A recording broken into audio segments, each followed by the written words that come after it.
the winter's fuel. Listen, do you know the Tories? Did you see what the Bank of England have lost? George Osborne. Ever notice how some politicians can talk for hours and say absolutely nothing? That's our Nigel. And this week he had a car crash where he wormed his way out of every tough question live on air, from Epstein, the police, and the economy, dodging, deflecting, blaming everyone but himself, and giving no solutions.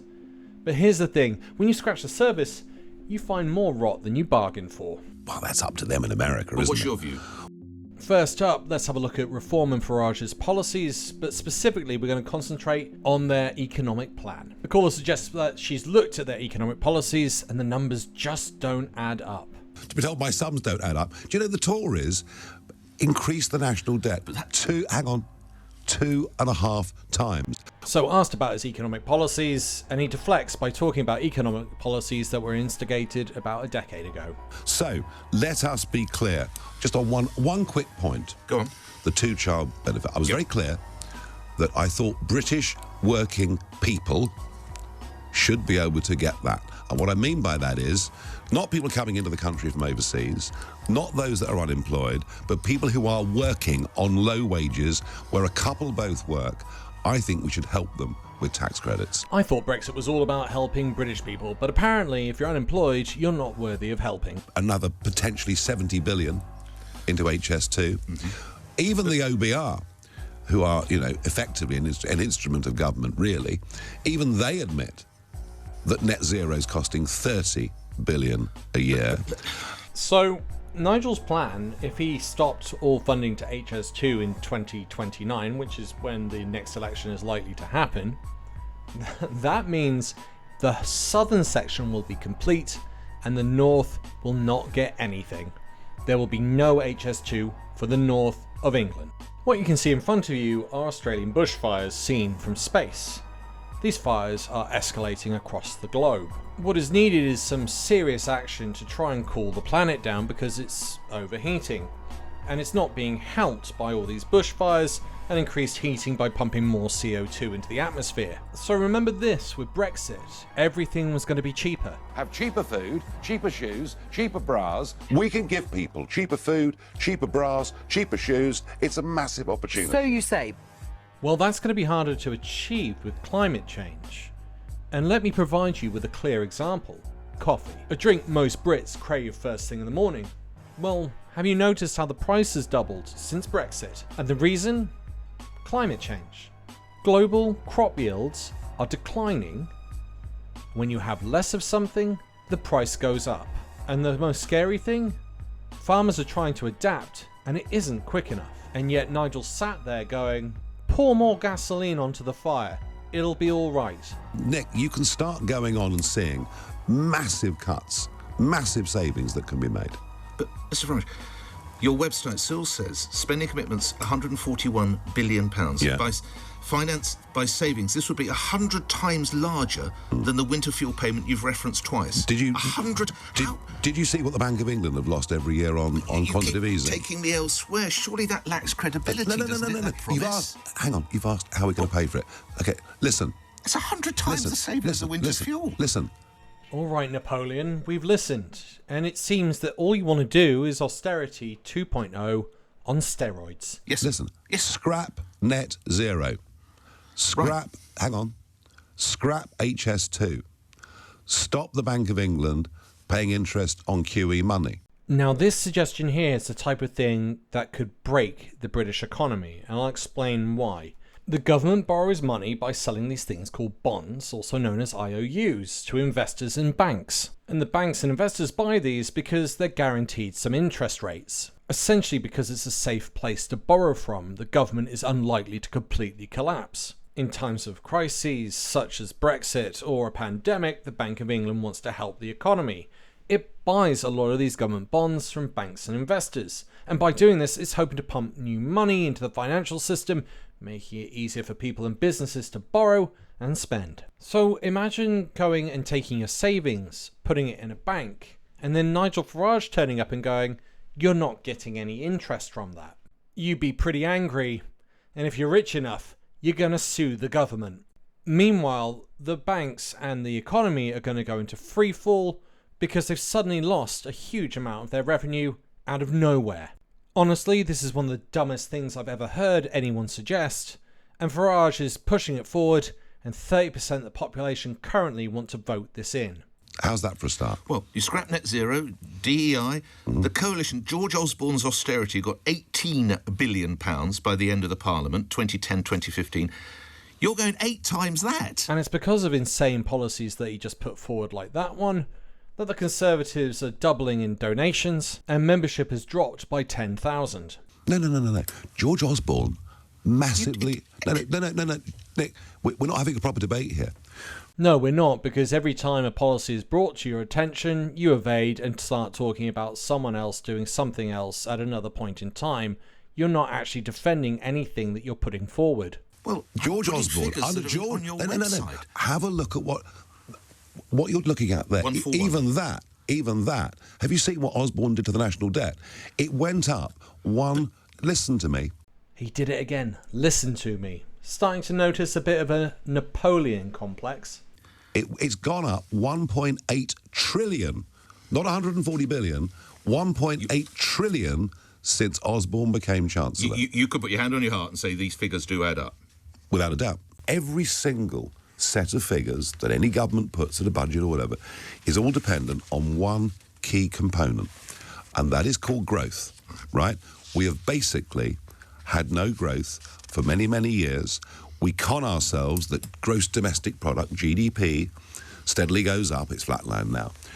But actually, all that's happened is mass migration has pushed up the size of our national economy. If you look at GDP per capita, we are getting poorer. So you have to turn the economy around for any numbers to add up. He touches on the problem and then he comes up with insane solutions. So, for example, he talks about the population. Well, we're about 10 to 20 million short of where we would be if we had a natural growth rate of 2.4. This is, of course, if you like a capitalist system. And with that, you would have more people to support older people. He complains about GDP, and his opinion is that British people are lazy. We've heard Liz Truss talk about this in the past. It's no doubt that Farage has a similar feeling. That's why he wants unemployed people to work, because he thinks they're all lazy. Well, the truth is GDP and the wages have not gone up together. They need to grow together, and wages have stagnated, but we've produced more. That means you are not getting a share of the actual wealth being created in Britain. The price of housing has skyrocketed. There are 1.2 million plots of land to develop on, and we have a new technology, 3D printing, that can put up a house in about 2 weeks with half the workforce. Are we pumping out? No. Then you've got the issue of climate change, which I brought up earlier. Food prices are skyrocketing. No one is dealing with that in the Reform Party. They are ignoring it as if it's not a real problem, probably because they're financed by fossil fuel companies. Let's be honest, if you reduced food prices and rental fees and mortgage rates, you would have more money in people's pockets and they'd be able to spend more. Instead of coming up with real solutions to put more money in your pocket, Nigel's come up with totally insane ideas that will literally do the opposite. Next, policing. That I do want criminals to be slightly fearful of the police. Yeah. Has the bar been lowered, literally? Absolutely. I mean, the police have dropped many of the height restrictions, many of the fitness restrictions that used to be in place. Standards are much lower. And maybe that's because people feel they don't really want to join the police. I mean, if you go to Greater Manchester, Sir Stephen Watson, he insists that his police officers are shaven, that they're all tied. That's something... Absolutely. Yeah, you're talking my language. He's got a high... The solution to policing is being clean-shaven. No beards. Beards make you a bad police officer. Were you a bit of a naughty... Well, what's the naughtiest... I'm not going to ask you what's the naughtiest thing I you've ever really done. wouldn't go there if No, I were you. wouldn't. I'll go there. I'll point out the naughtiest thing he's ever done. I think you're going to be shocked. We travelled down to South Devon to talk to Bob Jope, a former English teacher who taught Farage. Views were quite clearly racist, and those racist views were considered, again, by the staff who had heard them, some at first hand, some had heard about them, were considered to be not the views, again, that a school should tolerate. Another colleague who teaches the boy described his publicly professed racist and neo-fascist views And he cited a particular incident in which Farage was so offensive to a boy in his set that he had to be removed from the lesson. Farage and others had marched through a quiet Sussex village very late at night shouting Hitler Youth songs. Yes, of course, I said some ridiculous things that upset Racist them. things. Not necessarily racist things. Not but things... necessarily racist. Well, it depends how you define it. But I mean, that letter, for instance, it cites an example of you taunting someone in class and having to be excluded. I was excluded. By implication on racial grounds. I was excluded from class dozens of times over the years for all for sorts racist of comments? reasons. No. I don't accept that. You know, I mean, it's not just that I letter. was excluded Fellow from class. pupils remember you making racist comments. Well, I might have wound some of them up too. But all through... So you made racist comments to wind people up. What about the accusation that you marched through this Sussex village singing Hitler Youth songs? I don't even know the words. I mean, none of this... Maybe you did in those days. None of this loses anything in my telling, does it? And you know, the truth of it is... Well, how would a story like that emerge? There was a small group of people there, in my teaching staff, who wanted to abolish the CCF. They even wanted to abolish wearing poppies and Remembrance Day parade. Can you imagine people being that extreme? But those left-wing English staff wouldn't have been on the CCF. Exactly. So how would they know? How would they know if it wasn't somebody who was there? Well, as I say, none of this loses anything in my telling. People often believe what they want to believe. And people who make racist comments at the age of 16 and sing Nazi songs through villages at 2 a.m. don't tend to change their beliefs. And on the topic of not very nice people, Farage got pulled up on Epstein. Given your very close relationship to Donald Trump, what's your view on Mr. Trump and his alleged links to the Epstein files, given the fact that you want to repeal an Online Safety Act? I'm not quite sure I see the linkage, but... It's pretty simple. Epstein was a paedophile, and the online bill protects children from paedophiles. Look, I've no idea. I don't know any more than you do, David. I mean... Should all the Epstein files be released? Well, that's up to them in America, But isn't what's it? your view? Is it just up to America? Epstein lived in the UK. Maxwell is a UK citizen. And they trafficked children to the UK. And we know because we have photographic evidence. And yet the UK police has done fuck all. And Farage, well, he wants to also do fuck all.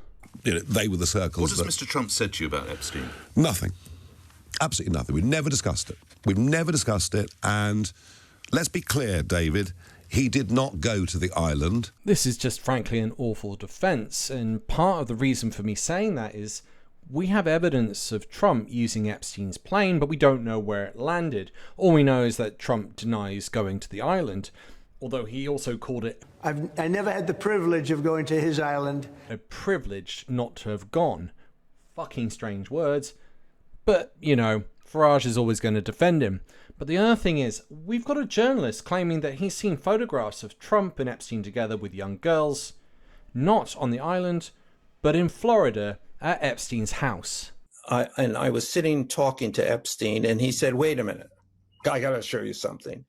And then he went into his safe, and he came out with photographs. They were Polaroids, I think, and he kind of spread them out like playing cards, and it was Trump. I mean, I think there were a dozen of them, and it was Trump with girls of an uncertain age at Epstein's Palm Beach house. And I remember very vividly 3 of them. There are 2 in which Trump is, the girls, topless girls, are sitting on Trump's lap. And then a 3rd in which he has a stain on the front of his pants. And the girls are kind of pointing at it, sort of bent over, laughing, covering their mouths. And, exactly, and pointing. 3 or 4 girls, and those are the ones I specifically remember. Why not just release all the files then, Mr. Farage? Well, listen, our government doesn't release all sorts of files. And he does it again. He deflects. What about them? They don't do it. Quite frankly, this is probably one of the most disgusting pieces I've seen, both by LBC and Nigel Farage, one defending an Epstein case and how the system works, but also the lack of journalistic credibility from Nick Ferrari. I've just shown you a load of clips that countered Farage and his narrative, and Ferrari didn't pull him up on any of them. He just allowed him to speak and say whatever he wants. That's not journalism, That's playing up to Farage. If you'd like to learn more about Farage's nasty little tricks, as well as others in history, please pick up my book, Manufactured Fear, link available in the description and the comments. And once again, I'd like to say a big thank you to all of my Patreon and YouTube subscribers. You keep this channel going and growing, as well as those of you who have been buying me coffees this week. Once again, thanks for listening. Bye for now.